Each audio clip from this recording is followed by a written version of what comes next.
सूअर का गोश्त मिल रहा है खाने के लिए तो इस्लाम परमिशन देता है कि अगर सूअर का गोश्त खाकर जान बच रही है तो जान बचा लो, लेकिन पेट भर के नहीं खाना है, सिर्फ उतना ही खाना है जितने में खाकर तुम्हारी जान बच सकती हो।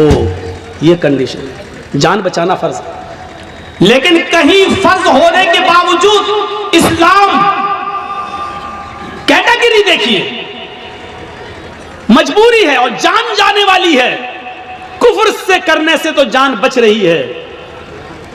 अल्लाह के नबी फरमाते हैं कि कुफ्र से जान बच रही है तो बचा लो, लेकिन दिल से अल्लाह का इनकार मत करना। उनके मुंह पे कह देना हाँ हाँ हाँ नहीं नहीं मैं अल्लाह को मानता ही नहीं हूं, मैं अल्लाह को मानता, सिर्फ जबान से कहना, दिल में अकीदा नहीं होना चाहिए।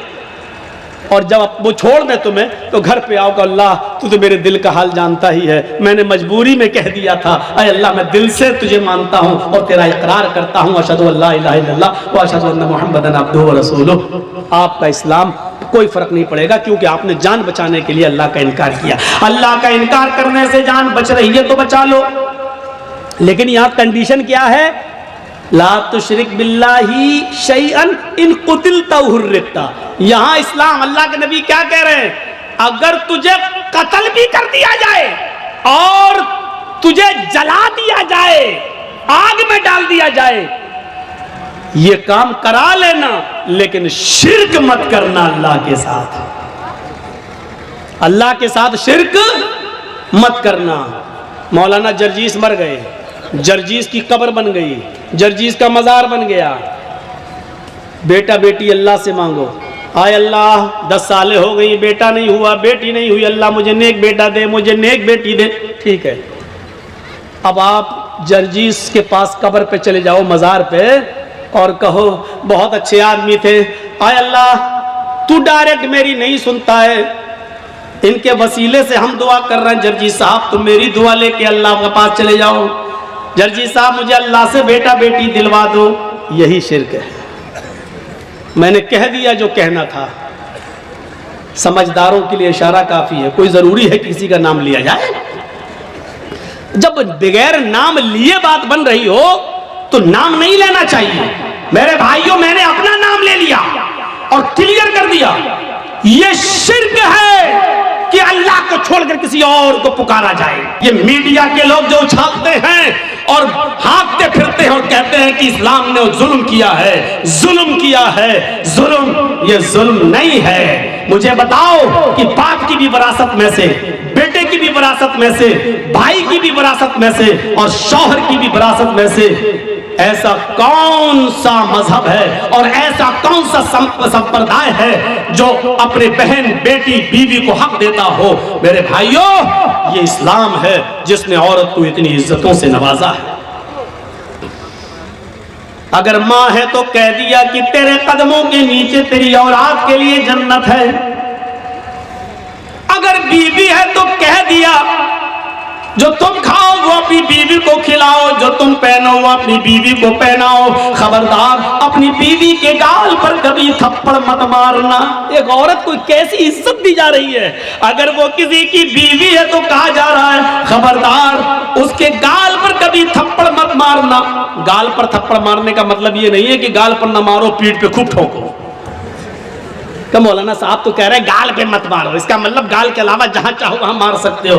गाल को बोलने का मतलब यह है कि सबसे ज्यादा नाजुक हिस्सा ये गाल होता है, यहां मारेंगे, हो सकता है कि उसने अपने आप को बचाया और आंख में हाथ लग जाए, उंगली चली जाए और उसकी आंख फूट जाए। तो जब इतने नाजुक जगह पर मारने का हक नहीं दिया है तो औरत को मारने का मतलब यह ना गाल पर कि कहीं ना मारो। किसी कंडीशन में दिया है इजाजत, हम उस तरफ अभी नहीं जाना चाहते हैं, परमिशन दी है किसी कंडीशन में, लेकिन उसमें भी इतने एहतियात के साथ कि तुम हल्की फुल्की मार सकते हो, वो भी तब जब आपकी बीवी आपके मना करने के बावजूद और पंचायत का फैसला मानने के बावजूद भी आपके अलावा किसी दूसरे मर्द को अपने बिस्तर पे बुलाती है और उसके साथ रंग रलियां मनाती है और समझाने के बावजूद भी नहीं मानती है। तो अब एक आखिरी रास्ता यह है कि उसको हल्की फुल्की मार सकते हो, लेकिन उस वक्त भी गाल पर नहीं, और इतनी भी नहीं कि पीठ पर लकड़ी और डंडों के निशान बन जाएं, इतना भी नहीं।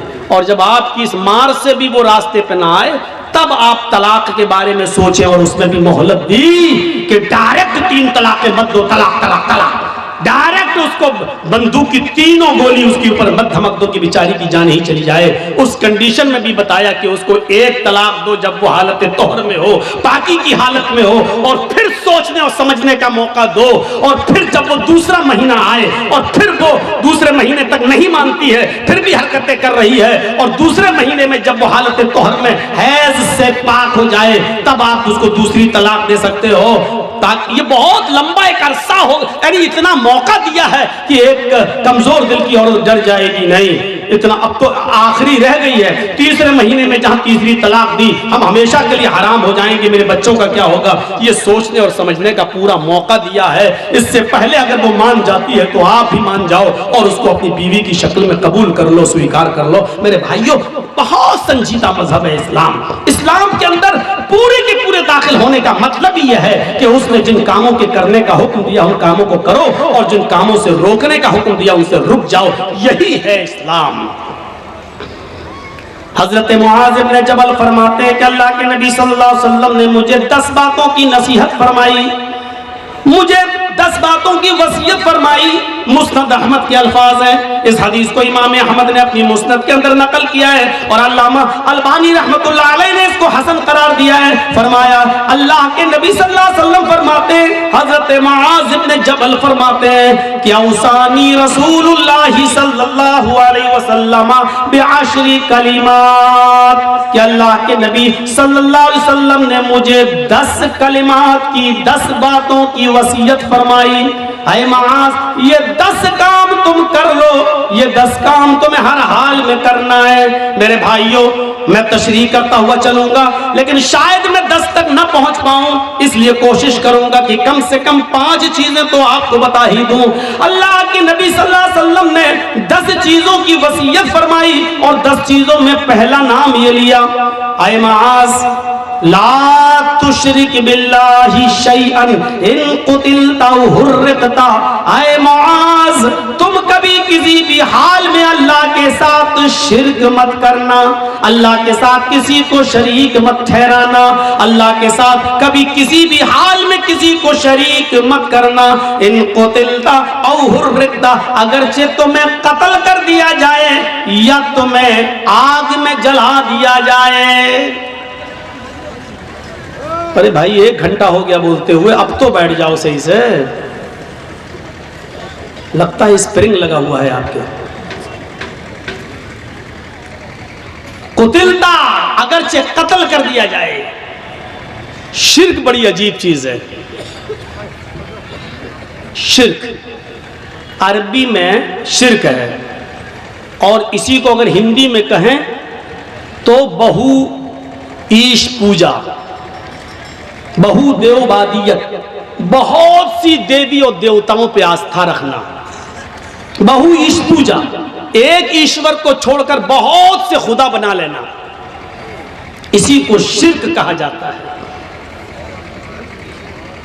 मजबूरी की कंडीशन में, मजबूरी की कंडीशन में इस्लाम कुफ्र की इजाजत तो देता है। एक याद रखिएगा मसला, आपकी जान जा रही हो, लोग पिस्टल लेकर खड़े हों, आप जंगल में अकेले हों, आपके दुश्मन आपको कत्ल करना चाहते हैं और आपसे कुफ्र कराना चाह रहे हैं और कह रहे हैं कि ये कुफ्र कर वरना तेरी जान ले लूंगा, तो अपनी जान बचाने के लिए कुफ्र की इजाजत तो है।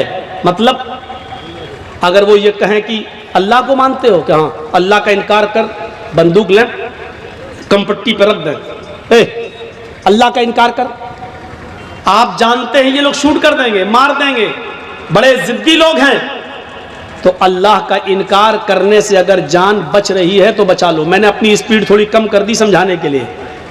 समझिए पहले, कुफ्र किसको कहते हैं और शिर्क किसको कहते हैं। कुफ्र भी हराम है, शिर्क भी हराम है, लेकिन कंडीशन देखिए क्या है। इस्लाम के अंदर सूअर का गोश्त भी हराम है, लेकिन अगर जान जा रही है आपकी, जान जा रही है आपकी और हलाल चीज कोई नहीं मिल रही है, तो जान बचाना भी फर्ज है। अगर आप